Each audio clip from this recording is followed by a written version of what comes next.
ఓయ్ ఫ్రెండ్, ఇది విన్నావా?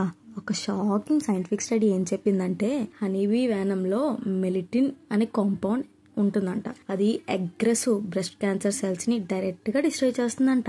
ఇందుకు క్రేజీ పార్ట్ ఏంటో తెలుసా? హెల్దీ సెల్స్ ని అస్సలు హార్మ్ చేయదంట. మిరాకిల్ క్యూర్ లా అనిపిస్తుంది కదా? ఆగండి, రియాలిటీ చాలా డిఫరెంట్ గా ఉంటుంది. ఎక్స్పెరిమెంట్స్ ఎలా జరిగిందో, ఎంతవరకు జరిగిందో తెలుసా? మనుషుల మీదో జంతువుల మీదో అస్సలు జరగలేదంట. ల్యాబ్స్ లో టెస్ట్ ట్యూబ్స్ ఉంటాయి కదా, ఆ టెస్ట్ ట్యూబ్ లో క్యాన్సర్ సెల్స్ మీద ట్రై చేస్తే మెలిటిన్ వల్ల అవి బ్రేక్ అవుతున్నాయి అని అర్థమైందంట.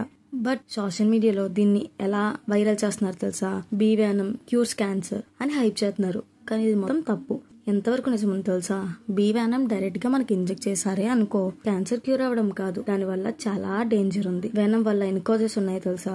సెవర్ allergic reaction, organ damage, even death, ఇవన్నీ కూడా అవుతాయి. సో ప్రాక్టికల్ గా ట్రీట్మెంట్ అస్సలు కాదు. సైన్స్ లో మనం స్టెప్ బై స్టెప్ ప్రూవ్ చేయాలి. ఎలా? Delivery system, safety, dosage, human trials, ఇవన్నీ సక్సెస్ అయితే తప్ప దాని ట్రీట్మెంట్ అని కన్సిడర్ చేయరు. ఇప్పటి వరకు అవి ఏం జరగలేదు. సో బీ వేనంలో ఉన్న మెలిటిన్ క్యాన్సర్ సెల్స్ ని కిల్ చేస్తుంది, కానీ ఓన్లీ ల్యాబ్ కండిషన్ లోనే, రియల్ ట్రీట్మెంట్ లో కాదు. అది జరగడానికి ఇంకా చాలా టైం పడుతుంది. ఓకే గైస్, ఇంకా ఇలాంటి real versus fake science fact కోసం subscribe to our channel. Next వీడియోలో వేరే క్రేజీ ఫ్యాక్ట్ తో కలుద్దాం. Bye friends.